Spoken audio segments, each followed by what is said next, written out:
Good evening, everyone. Good evening and happy Monday.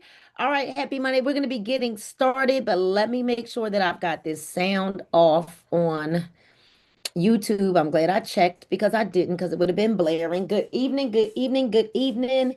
Go ahead and turn those cameras on so I can see all of your beautiful faces. So let me know, what kind of weekend did you have? How was it? How was it? Let me know in the comments. I know mine was fantabulous, and that is not even a word.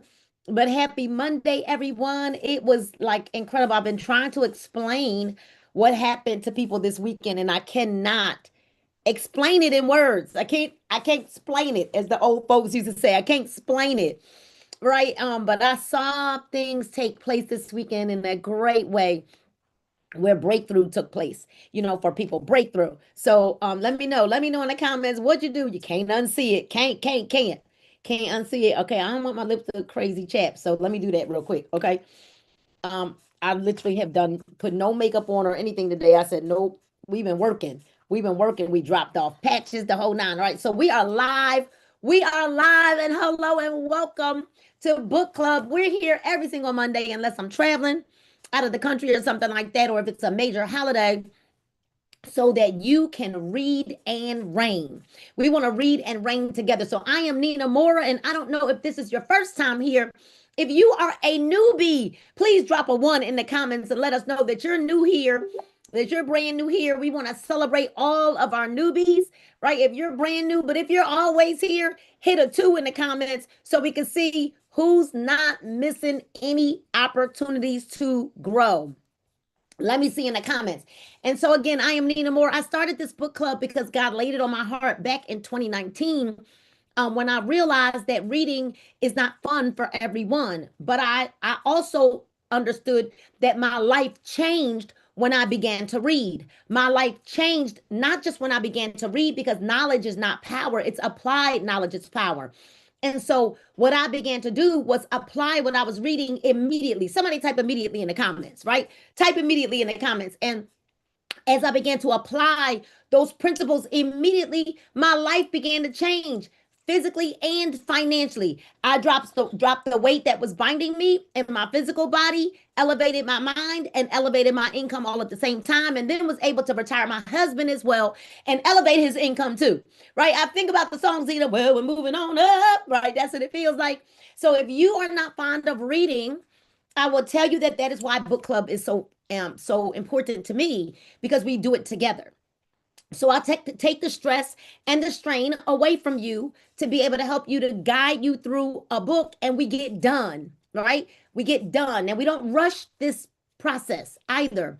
But we break the books down, we take our time. And what God has given me is a gift. And the gift that I have is to get into the mind of the author. So this is a good time to take the link that you've got to be on here tonight. We don't post this link publicly for a reason, because if you post it publicly, we get some perverts in the chat, in the Zoom, and they do lewd things. I'm trying to protect your eyes. So if you're wondering, well, why she don't want us to post the link, there's a reason behind it. And the reason behind it is because when you make it easily accessible for people to get on by clicking the link, we get the wrong kinds of people on the Zoom. All right. So that is why I beg you to not post the link. You can post the number, the 678-0628230, but you cannot post the link, because they typically will only do it if they can click the link and it's easy. Okay.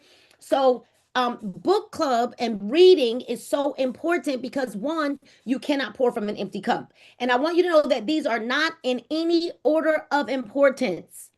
All right. I'm only saying one, two, and three so that I don't forget that I'm giving you 3 points right now. All right. So the first is that you can't pour from an empty cup. So every Monday, I am here to fill your cup. So many times you're pouring out and you don't realize how on E you are. Right. And the people around you don't realize how on E you are. If you're the strong person in your circle, you need other people to pour into you. Number two, because leaders are readers. And if we desire to lead any capacity of our lives, then guess what? You got to read. This will improve your marriage, your business, your life, everything, just by reading. And then number three, We will never earn more than we learn. I'm not stuck. We will never earn more than we learn. It's exciting. I think Alicia in the show, I made some food, and I think they're probably out there with the big TV, right? On the big TV with me on screen. But I will tell you that learning can be fun. And I want y'all to type fun in the comments. Learning can be fun. And the more that we expose ourselves to environments of growth, we become a better version of ourselves because, and I'm going to say this for the entire year of 2026, what got us here won't get us there. The persons that we are or were to get us here won't get us there. Okay, amen? All right, y'all? What got us here won't get us there. So I don't care how great of a person we are. It doesn't matter. What got us where we are right now is not enough to get us where we desire to go. All right? So we are reading Think Your Way to Wealth. We are on chapter 3, having an attractive personality, and we've been breaking down the 20 traits of an attractive personality.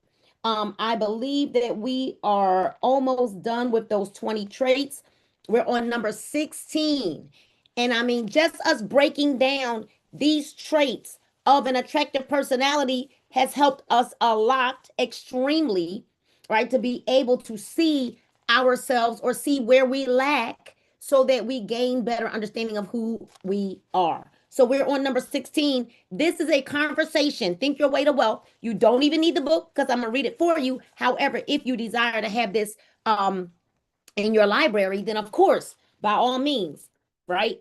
Think Your Way to Wealth. This is a conversation between Napoleon Hill and Andrew Carnegie.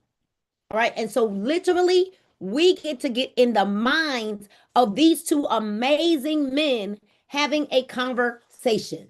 Right? Let's go. So number 16, Carnegie says, Carnegie asks, well, let us call it alertness of interest. Number 16, if you've been keeping track of the 20 traits of an attractive personality, number 16 is alertness of interest. Alertness of interest in persons, places, and things. Oh, wait a minute. Before I start there, if you've missed all of the book up until now, they are live on my YouTube for replay. All right. Every Monday we record and it is live on YouTube. So number 16, so you don't have to feel lost after today, right? Number 16, let us call it alertness of interest in persons, places, and things. If you cannot fix your interest at will on any subject or person and hold it there for however long the occasion requires, you will not have an attractive personality. Ruh-roh. Uh-oh, Melissa. He done came out the gate swinging already, right? Do y'all hear what he just said? If you cannot fix your interest, basically what he's saying is, if you can't focus on something long enough to see it through, that's what he says, hold it there forever, however long the occasion requires, you will not have an attractive personality. So basically this is saying, people who can't see something through have a very not attractive personality. So it's not attractive. And it's funny because I say that all the time when we're having discussions with Paul and I'll be like, yeah, because it's just not attractive. It's not attractive. And I'm generally talking about a personality trait that someone's showing, not physical attraction, but the personality traits that are just not attractive. It is not attractive for someone who is not a finisher. When you are a finisher. So let me help you understand, explain it. Let me explain it like this. Do you believe that Michael Jordan hung out with losers? I'm on page 46 going into 47. Do you believe Kobe Bryant hung out with losers?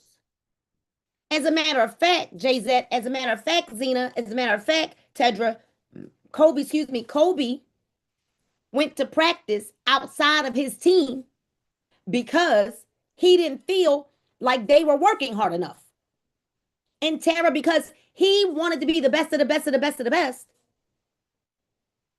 He practiced outside of his team. While they were clubbing, guess what Kobe was doing? Practicing. So now let me say it like this. If you know a person spends a lot of time growing their business and personal development, never makes excuses. And here's the thing, just because I don't post about it doesn't mean life doesn't happen. I just don't post about it because it's irrelevant to focus on the things that don't yield me eternal results. Y'all hear what I'm saying? Something to post about for what? I don't need sympathy or empathy. People post that stuff because they want an excuse, sympathy, or empathy. And I don't need any of them. I can pray for me. I can pray for me. And so what people have to understand now is if you know somebody operates at a high level, people who operate at a high level, they don't want to hang out with people who don't operate at a high level. I don't want to hang out with somebody that got low energy. Don't come around me with that. Fake it when you get around me. Fake it, then when you go back out the door, you can turn back into whoever you are. But why would I allow, think about it. If I operate on a frequency up here, right, Melissa? Boom, boom, boom, boom, boom. And I'm on a rhythm and I'm up here. Why would I, Tara, allow somebody to bring me down here? No, you coming up here. You're coming up here. Even if it's for a moment, you're coming up here. You're probably going to be exhausted when you leave me. Because you got to operate up here in my presence. Fake it if you got to. I don't care what you do when you leave here. But around me, you got to operate up here. All right? So when people don't understand why, well, they look at, well, Nina always winning. Yeah, Nina always winning because Nina always consistent. Nina's always disciplined. There are things that I do that I don't care what's going on in my life. Y'all know how long I've been doing book club. I don't just do it sometimes, one day. Oh, because I see there are a lot of people who think it's cute. Like Nina does book club, and then all of a sudden they start a book club. And they last 2 weeks. 2 weeks.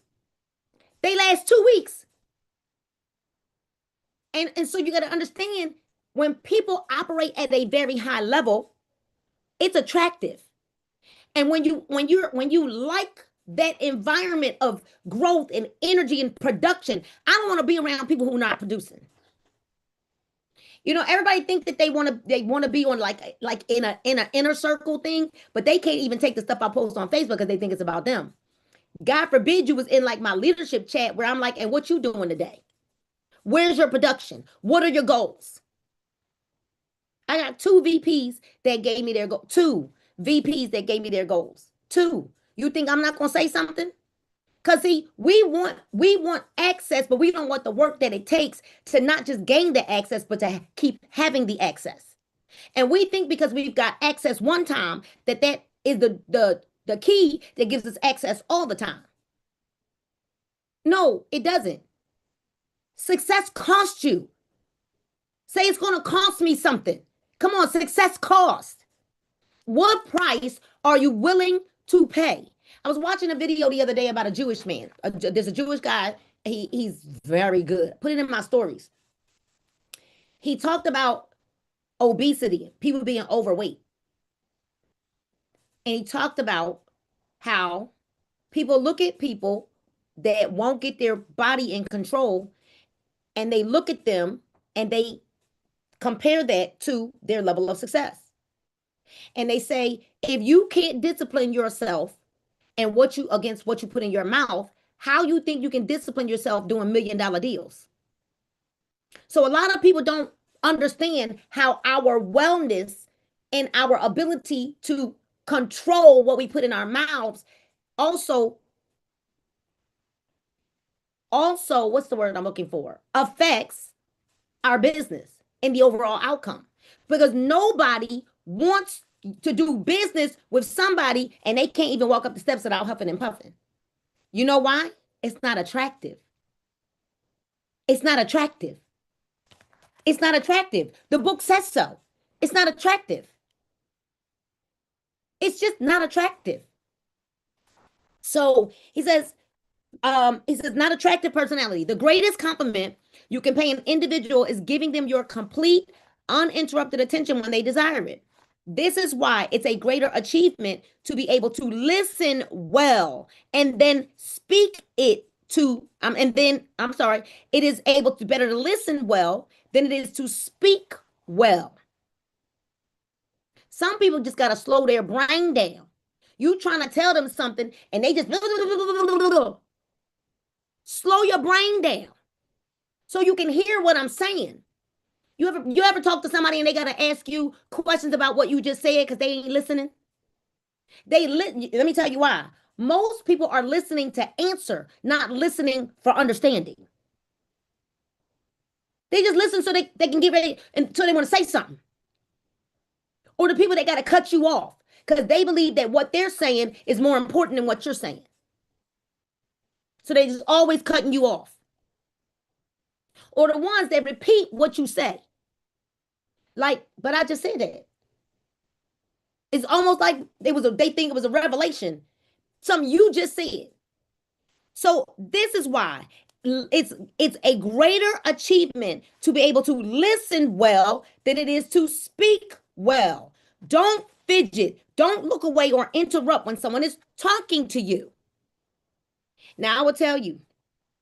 Let me tell you what you gotta remember. I taught on personalities. For many of you, you were on the trainings, and I taught on personalities the other day, right?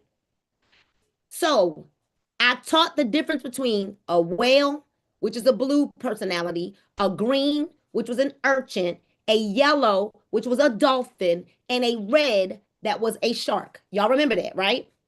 Sharks, which is my number one dominant personality, sharks don't like a lot of information. So if you're talking to me and you are telling me a very long story or giving me a very long text, my brain shut down.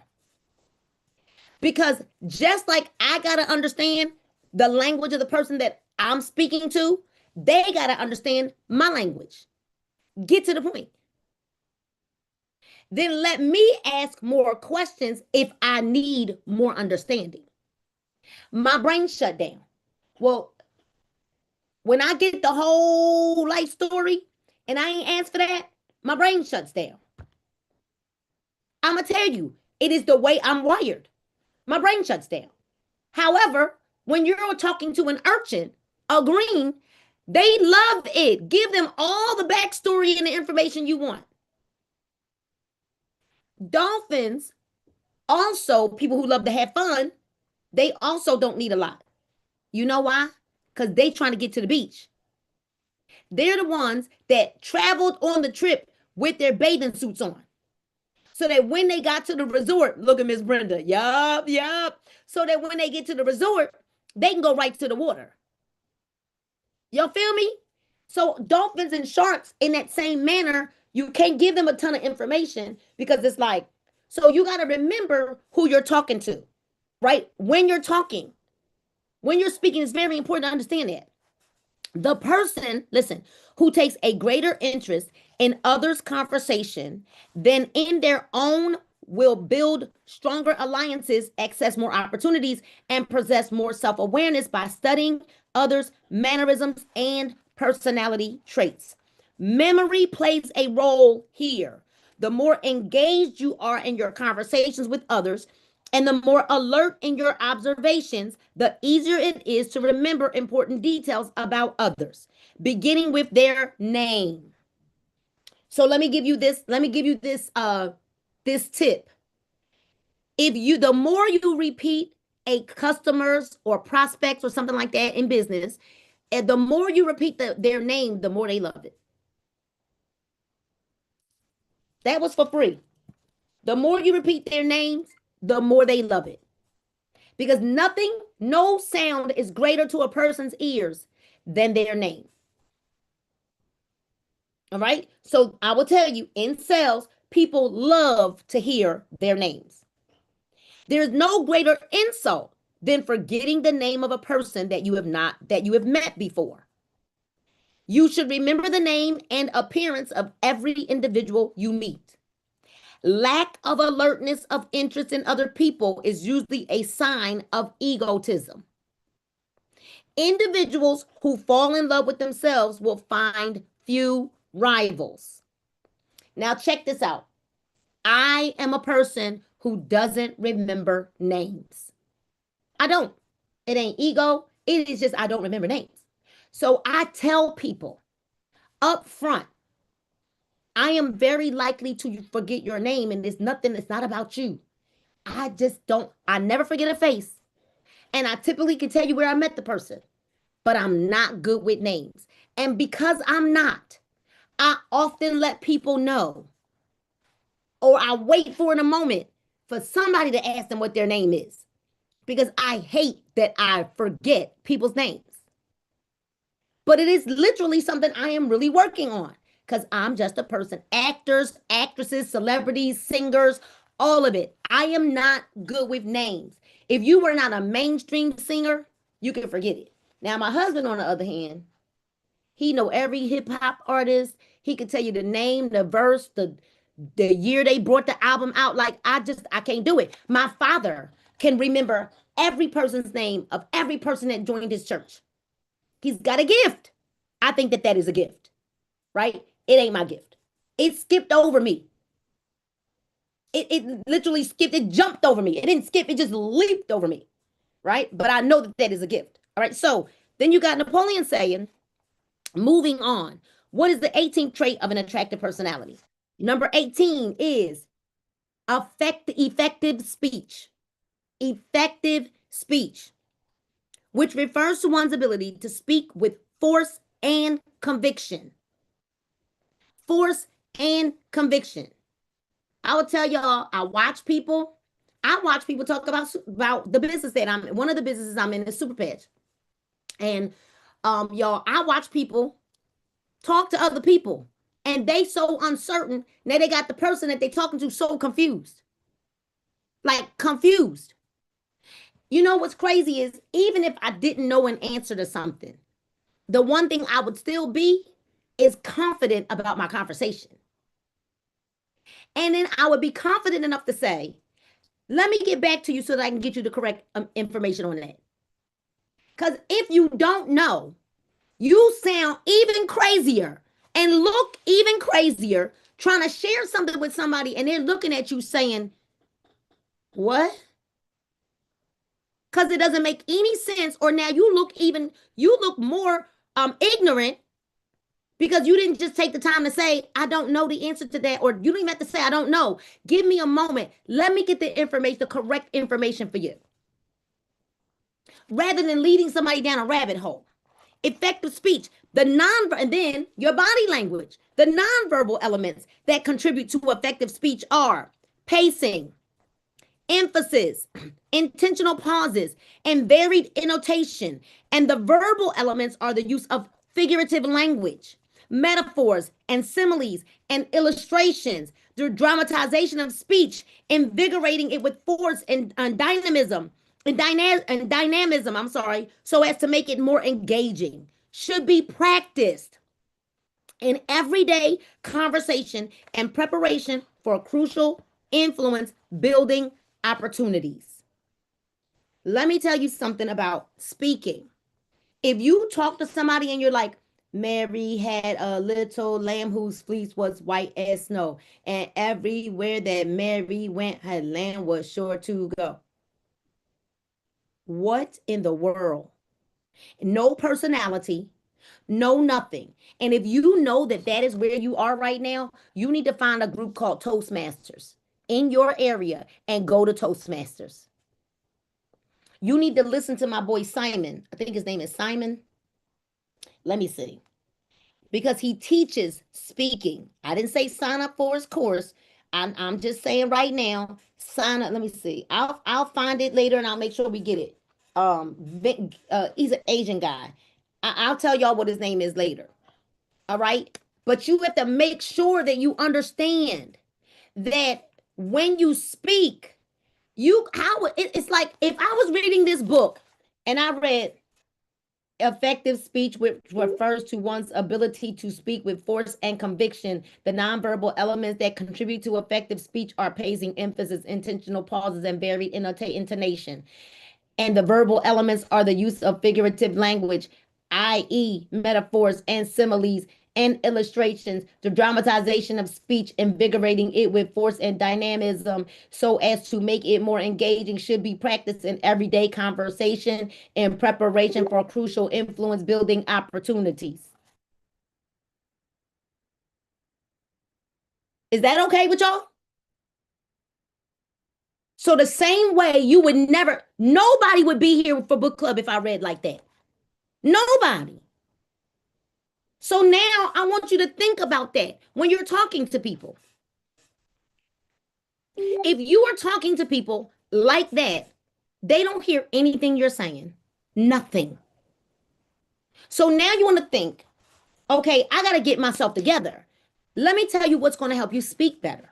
Reading, number one. And number two, listening to things like the self-confidence formula every single day. We listened to it as a team for over 1 year, every single day.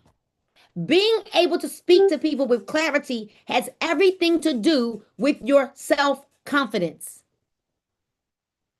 Because it doesn't matter that you know the information if you lack confidence when you go to speak. Does this make sense? I did an event yesterday, and there was a speaker that went up before me who was degreed. Alicia was there, Nichelle was there.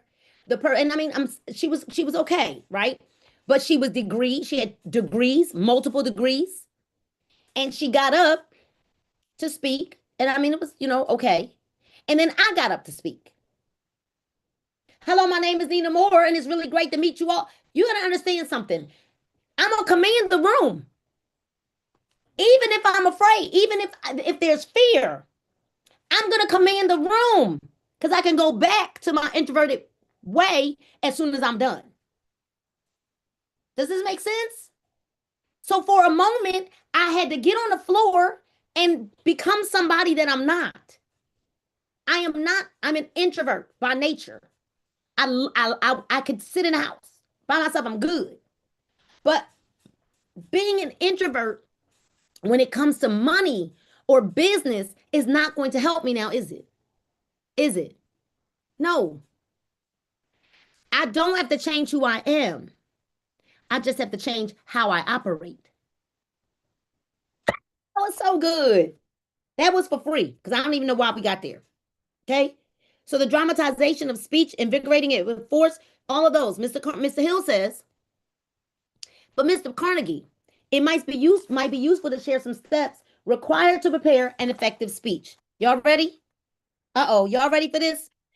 Carnegie says, but by far, the most important factor contributing to effective speech is a thorough knowledge of the subject on which one speaks.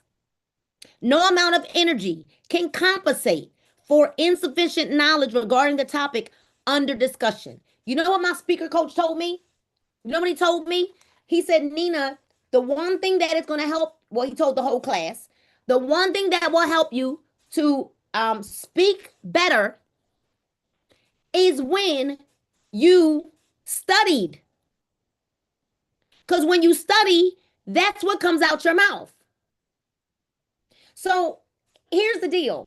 I remember when I joined my first network marketing company. And so what I used to do, y'all, is I would get on every call and take notes. When you would look at my notebooks, I wish I still had them.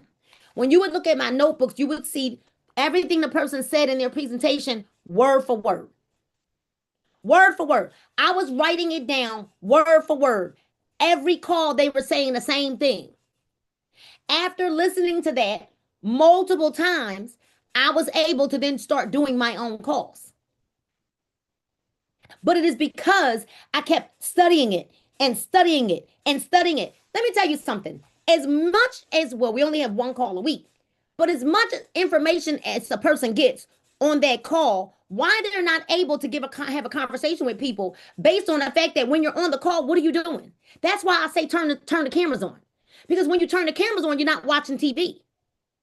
Like, why does a person even come to the call with a TV on? Does it even make sense? And you know how we know they got the TV on, Zena? Because when their phones accidentally get unmuted, you know what we can hear in the background? The TV blaring. How is a person fully present with the TV blaring in the background? So when I commit to something, because I want to become a better version of myself, I still show up. I still show up. I don't need a call. I leave the calls, but I still show up because there might be something, one thing that said that might help me. But click. Saturday, it was about being in the room, right, Zena? Because something shifted. It was so heavy. The breakthrough that happened, we can't even tell you what happened. It just happened. It was like a kaboom. That's why you don't miss it. You don't ever miss an opportunity. You never miss an opportunity. You never miss a meeting that you qualify for. Because what's going to happen when you don't qualify for the meetings? Like the one that I have to go to Canada for. That we had to foot our own bills for. We got to pay for our own hotels. We got to fly to Canada. And that ain't cheap. Going to Canada ain't cheap. I want y'all to know that. It's not cheap. But that meeting in Canada is for RVPs and higher. So you mean to tell me that this event here in Atlanta was for everybody and everybody didn't try to make their way here? Then there were people that signed up that didn't show up. I'd have made my way. I'd have made my way. Proximity. So no amount of energy if you're not prepared. And my speakers coach said, Nina, if you study, if you're prepared, guess what he said? You have less anxiety because you're prepared. For those that attended Saturday, did you see that I was more than prepared for the entire day? For those that attended Saturday, did you see that it was well planned out? It was done in excellent. Like every I was dotted and every T was crossed. So that even when Zena, we had to pivot because the world was happening. It wasn't even life, Melissa. We couldn't even control the fact that planes, trains, and automobiles. We couldn't control lanes being down on the highway. We couldn't control flights getting delayed. We couldn't control it. But everything, dotted every I, crossed every T. Because when you are prepared, there's nothing to be nervous about. Nothing. When you're prepared mentally, when you're prepared physically, there's nothing to be nervous about. The second crucial element is knowing when to stop speaking. I need a drum right there. Put it in boom, pow. Knowing when to stop speaking. Which should be the precise moment after which you have conveyed the thought you desire to communicate and not a second after. I always say this, let the main things be the main things. Let the main things be the main things. Some people just like to hear themselves talk. Just let the main things be the main things. In addition, a speaker should be sure to use only words that their audience will understand, no matter how correctly the words are used. If they are not comprehensible to the average listener, they will diminish a speaker's efficacy. So then Napoleon Hill says, well, what about gestures? Mr. Carnegie, do they have a place in effective speech? Gestures can only do two things in a speech. They can either add to or distract from its effectiveness. If they do not add, they detract rather.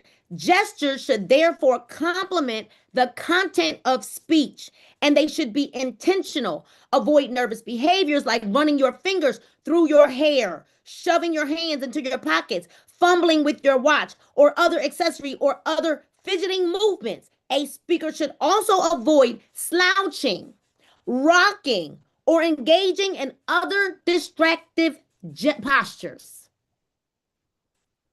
Mm, mm, mm. So Mr. Hill says, well, it seems to me, Mr. Carnegie, the many of the traits of an attractive personality also determine whether someone is an effective speaker. Write this down in your notes. My speaking coach teaches this. Clear communication comes from a clear mind. Clear communication comes from a clear mind. I don't know how many of you were on the mindset call with me Friday or any of the mindset calls that I've done over the last few weeks. Can you tell that during those mindset calls, Tara, that I'm very structured on those calls, right? Because I got an hour to talk and I can't allow myself to go off on these tangents. So, in order for me to be effective and get it all done, you have to know that, what does this say? It says that this is going to determine the traits of an attractive personality, whether someone's an effective speaker, all of these things. However, I am always making sure not to detract from the effectiveness. So I am following my guideline so that I stay on track, because clear communication comes from a what? A what? Clear mind. Clear communication comes from a clear mind. So if you know that your brain tends to run like mine does, then you have to make sure, Sylvia, that when you go to speak, even when you go Facebook Live, jot it down. I used to have, and Tedra will tell you, I used to have sticky notes all over my office. And sometimes now, well, now I got a teleprompter. We don't upgrade it now because my husband got sick of paper all over the place. And I still, let me tell y'all a little secret. I'm so used to paper all over the place that this teleprompter is giving me the business, because I gotta learn how to control what's still on screen while using the teleprompter. But I gotta do it. You know why? It's for my next level of elevation. I can read from the teleprompter. That's not a problem. And it's a force, because now, let me show y'all the difference. Right now, I'm looking at my camera and my teleprompter. Y'all see where my head is and where my eyes is? My eyes are? Everybody see that, right? Now, I'm looking at the computer screen. And my habit is this, right? So I have a screen so I can see all of you big right here in front of me. But my habit, Sylvia and Mary, Sue, is this. This is my habit. But I need to be here. Now, if I want to elevate, guess what has to happen, Tetra? I got to learn to look here or there if I'm looking at y'all, right? Not here. But it's habit. And I am practicing every day I'm live now. I'm practicing more and more to try to look there. This makes sense, y'all? I'm telling you, habits we got to break. Okay. So Mr. Carnegie says, Mr. Carnegie says, yes, the tone of voice is important, for it is the vehicle for conveying emotion. Let's stop right there. So if you show no emotion when you're talking to someone, how do they even understand how passionate you might be when you're trying to share what you're saying about, especially if you're on here because you're super passionate, right? So when y'all saw me talk to Mr. James on Saturday, for those of you who were there was a very different level of emotion. I brought my voice down. I talked to Mr. James, and my whole tone expressed how I felt. Does everybody understand that? If you show no emotion, let me tell you something. There's a lot of people that I got to tell. People will say, well, ask me questions like, well, why such and such look so mean all the time? And I'm like, oh, wow, I know they're a very nice person. I got to explain to people that people are a very nice person, because every time people see you, you look mean. No emotion in your countenance. There has to be emotion conveyed. I'm not saying you got to be like a running faucet, because some people just talk too much. But there has to be emotion conveyed in order for people to understand where you're coming from. The effective speaker disciplines their tone of voice so that it is pleasing to the listener and well suited to the words being spoken. Similarly, this effective speaker must remember to make their facial expression fit the feeling they wish to convey. Oh my goodness. They must do what now, y'all? They must make their facial expression fit the feeling they wish to convey. Mr. Carnegie says, well, what ingredient of a speech causes the audience to react the way the speaker desires them to? Enthusiasm is the essential element of effective speech that gives the words enough feeling. So I want you to write that down in your notes. You have to have your words have to give feelings. Say, my words have to give feelings. To make them easy, listen to why. It makes it easy for the audience to internalize it. So a lot of times when I'm talking, I slow down and I might even put my hand out like this when I want the emotion conveyed. Does this make sense? I slow down. I lower my tone.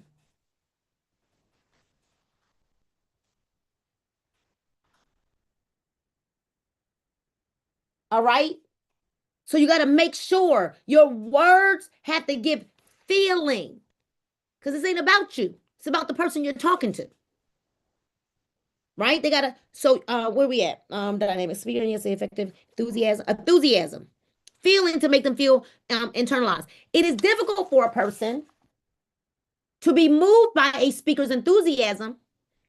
It is difficult for a person it is difficult for a person not to be moved by a speaker's enthusiasm.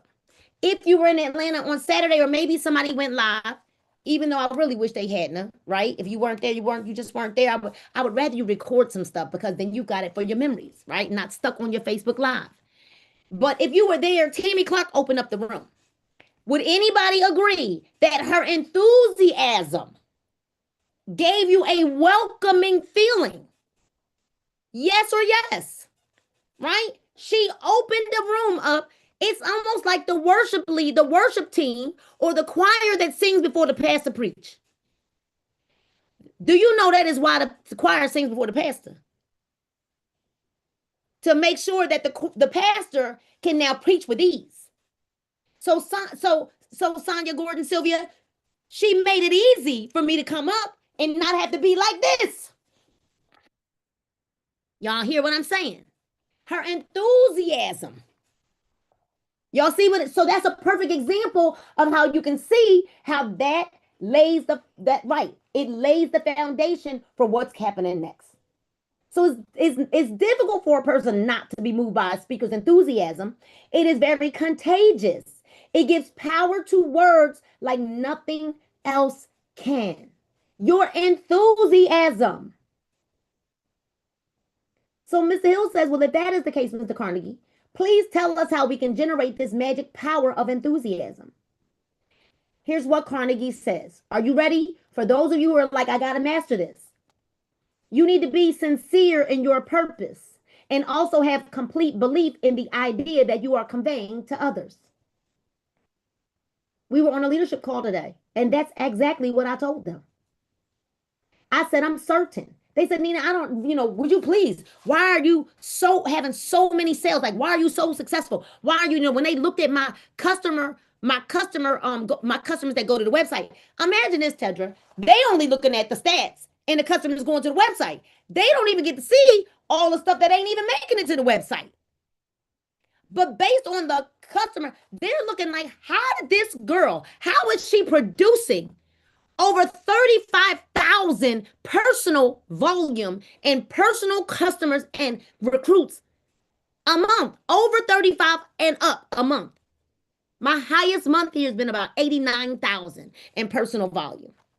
They wanted to know how. And I said, what did I say, Ted? I said, well, I'm certain. I'm certain. And when you are certain, how many of you are certain about what you're doing? When you're certain, Tammy Clark, It's like, what are we even talking about? I'm certain.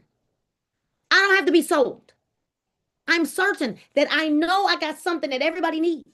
And because I am so certain about it, I'm spreading the word because I'm literally, and I said it, I said it in jest, but I'm serious. Go ye therefore and patch all people, patch all nations. That's how I feel. It's not a joke for me. I am certain that this will change your life. I am certain. I'm not chasing you. I am certain. So if you thought that that was good corporate, imagine if y'all could really see what was happening. Well, they see it in my orders. They see it. Oh, they see it in the, they saw it. They see it. They said you got 12,000 in personal order volume. See, everybody want to be at the top until it comes time to be at the top. You compare what you did in your personal order volume to mine. When you want to know why she's so overly, like, why is she so successful? Because I am willing to invest 12,000 in personal order volume. That means what I personally ordered, me, myself, me, just me. Not just my auto ship, me.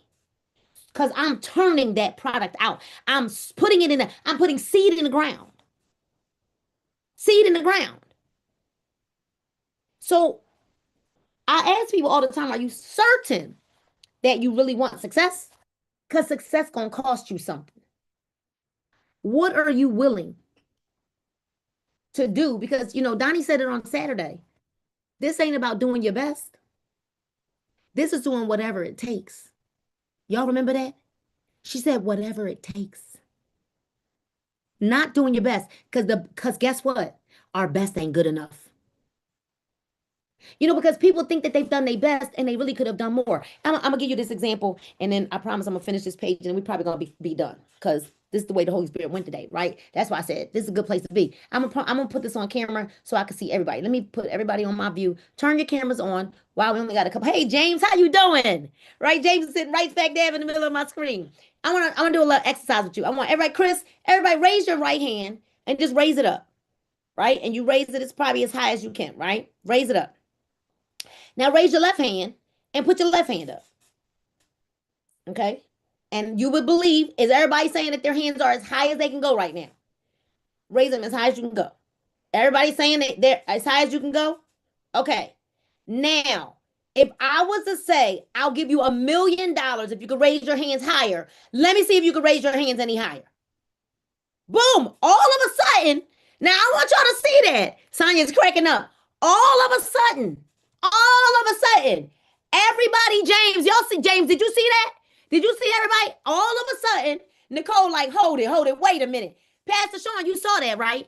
All of a sudden, everybody was able to raise their hands even higher, which goes to show you that you think you're doing all you can. And most times, Zena, we're not.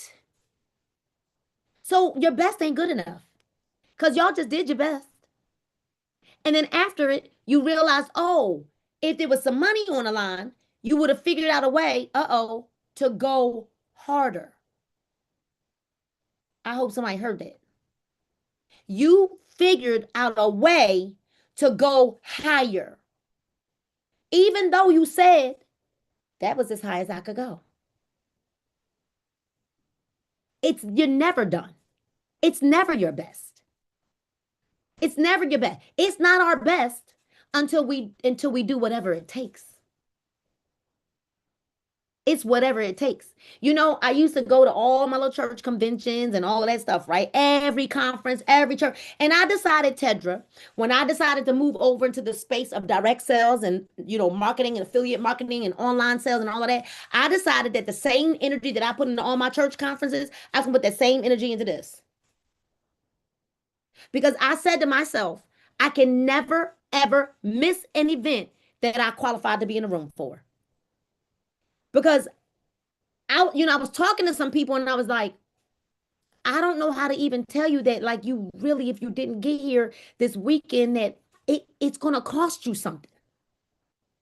like it's really going to cost people something, Zena, that didn't make it a priority. And I kept saying, y'all, please register. Like I knew something magical was going to take place. I knew we were going to serve you in excellence. But I knew something magical was going to take place. We were even on the phone with people, y'all, up to the 2 days before, a day before. Like, if you could just get here. If you could just get here, we'll figure out a way to get in this room. I mean, we had a fire code to go by too, but I think we had a couple of seats still left. We would have figured it out. Okay. So here's the thing. Also, the look. So listen, here again, tone. No, let me go back. You need to be sincere in your purpose and also have complete belief in the idea that you are conveying to others. So, one, write that down. You have to be sincere in your purpose and then have complete belief in the idea that you are conveying to others. So I would say people have complete belief. We got people that drove 12 hours from Philadelphia, Tracy Deloach and her team. We have people that drove from Indiana, people that flew from Austin, Texas, people that drove from all parts of Florida, Saratoga, Jacksonville, flew in from Orlando, people that drove from Memphis, Tennessee.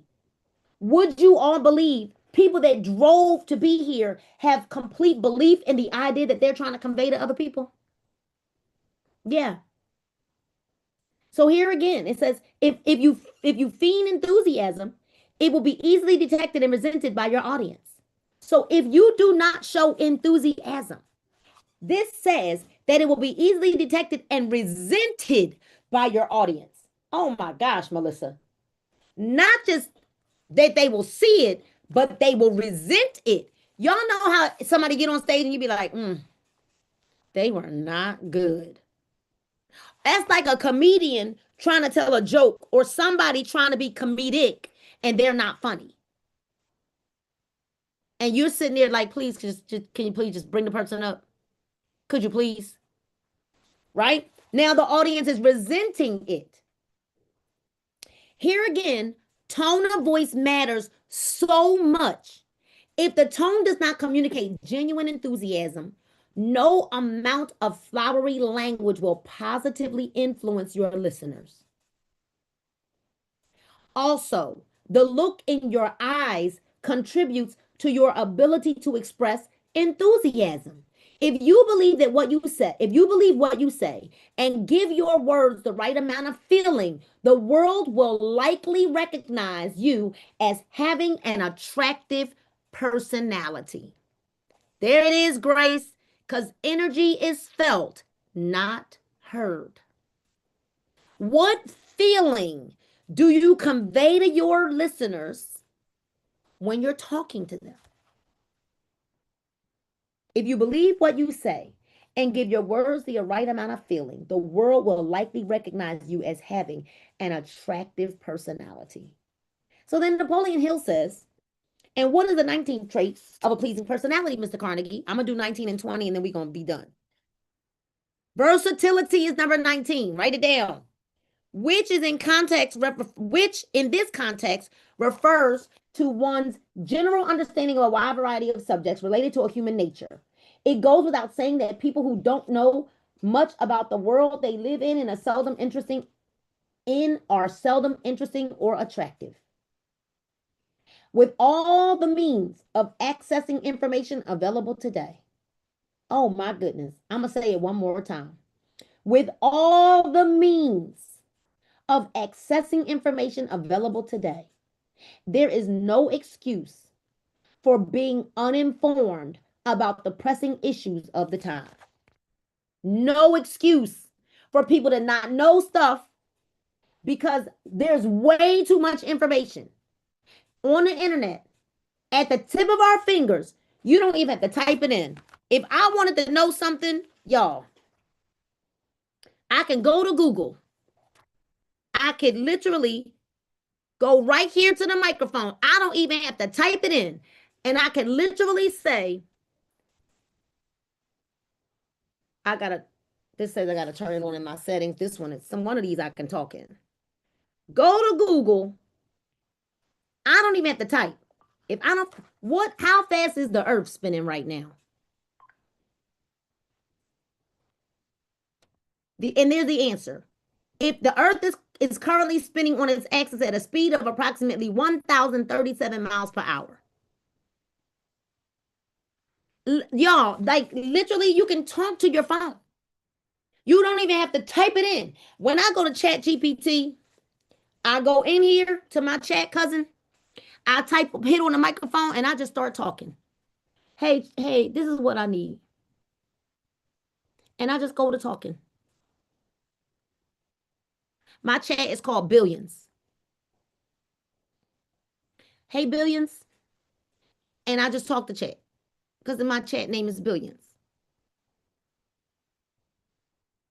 Because every time his name is Billions. Okay. So versatility. With all the means of accessing information available today, there's no excuse for being uninformed about the pressing of the time. In addition, every human being should have some semblance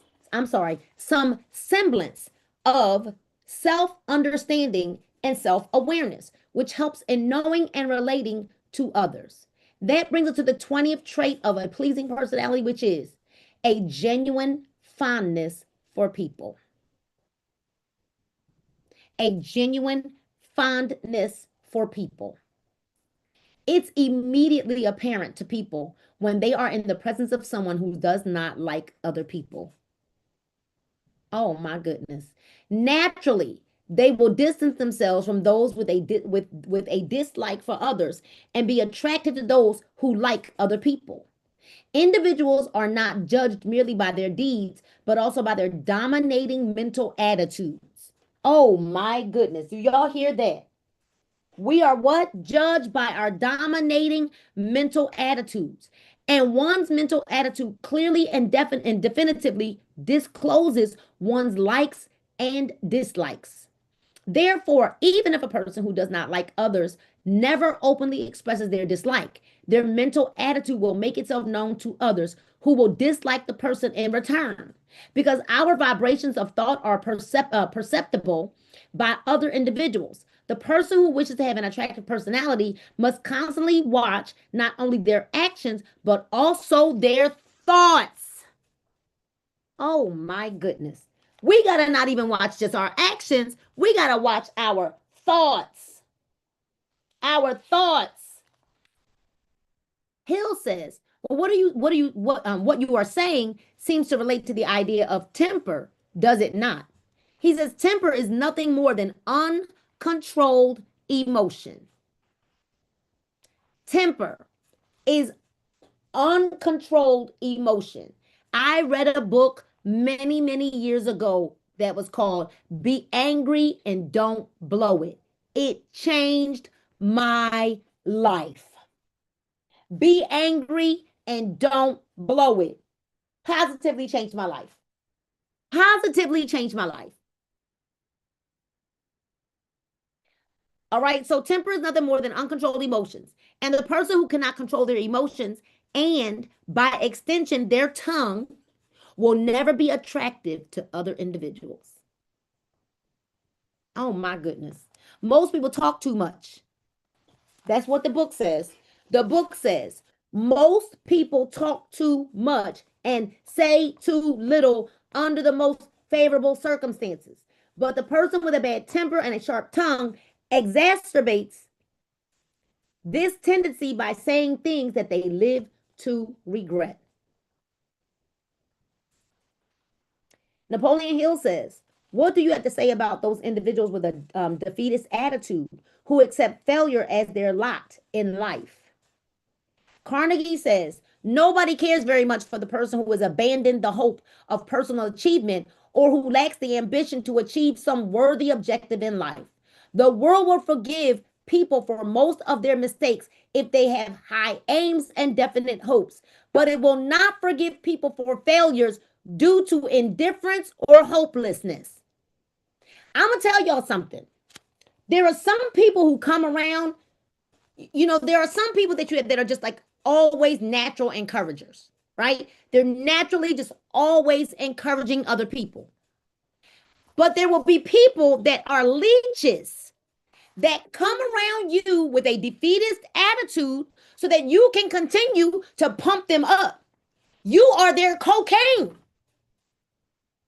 You got to cut them off because they got an issue that you keep feeding. You got to cut them off. Because if you want to be walking around with all that doubt all the time, every time you come around, we got to talk you up. Don't come around me with that. Don't come around me with that. Don't come around me with that. Don't do it. They walking around with that hopelessness all the time. That's because what they want is for you to keep pumping them up. You know, that's why I always say, if we got to motivate you, we're going to always have to motivate you. Because if your current circumstances, see, when I was 300 pounds, I was motivated enough to look in that mirror. See, you know what you got to do? You got to look in that mirror, not when you got it all on and you look cute. No, look in that mirror naked. Uh-oh. Who got my back right now? Let me see. We're past the showing that. I know she still got my back. She here because when you look in that mirror naked, that's when you'll say, ruh-roh. Oh, anybody could, thank you, Tracy. Anybody can put something on, put a good old briefer on, put it on and take an angle picture. You know how we take the pictures on a certain angle so they look a certain kind of way.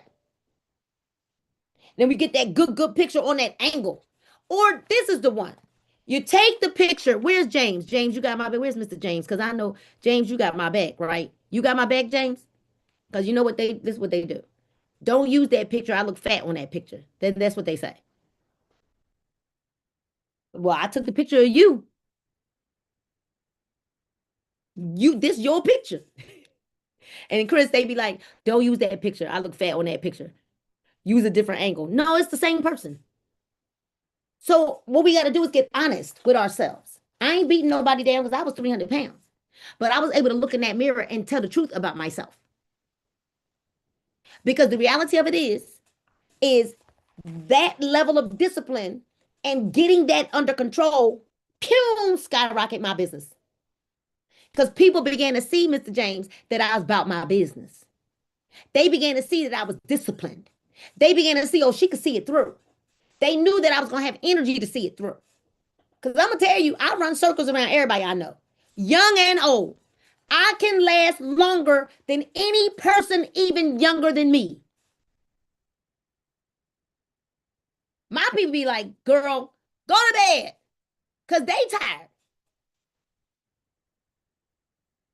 People, and I'm telling you, that weight makes you tired. That's all I'm going to tell you about that.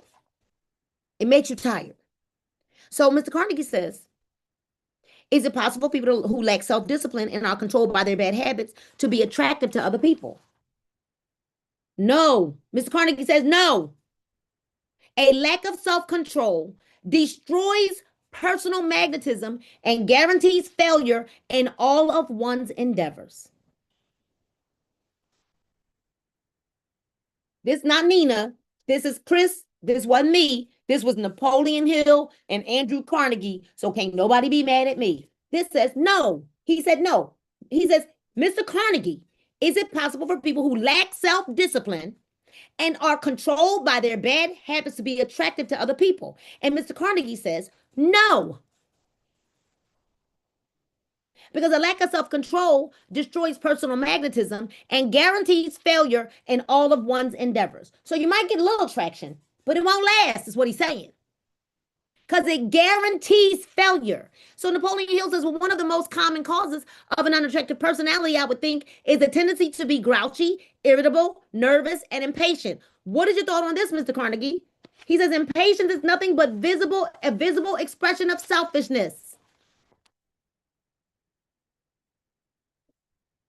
Impatience is nothing but a visible expression of selfishness. This negative mental attitude often results from a lack of self-control. Both the physical and the mental effects of intemperance. When you don't take care of your body and your mind, you feel poor. And this increases your impatience and your irritability. We're going to end right there, y'all, because we got our our Vision Mastery call starting on this same line at 7:45, and it's about to go down as we're launching March, y'all. Let me go ahead and mark where we are on page 52, which is where we will continue next week. But next week we will be starting the next chapter, which is applied faith. So we will finish this out and then go directly into chapter 4, applied faith. I am so glad we had this time together, right? And I pray that this book is deep, right? I pray there's something that you heard that is going to catapult you to the next dimension of your life and or business, right? And so make sure that you invite other people here, right? So they are here with us on Mondays at 6 p.m. Eastern Standard Time. If there's ever a time that I got to make a shift in the schedule, I will always let you know a little bit ahead of time, or we'll send out an email. So if you are registered for book club for the Reading Rain through my Stand Store link on Instagram, you will get updates and emails. All right, you guys. So listen, I'm so glad we had this time together. I hope that you enjoy the rest of your evening and the rest of your week. Be kind to one another, do a good deed, and pay it forward. Be nice. Be nice, because we don't know. Somebody might be on the brink of letting it all go. All right, you guys. So listen, always remember also that God loves you. We love you. And there's absolutely nothing you can do about it. You can come right back on this Zoom line if you want. We open the lines at 7:45 and we get started at 8 p.m. Eastern. Come back for the Monday Vision Mastery March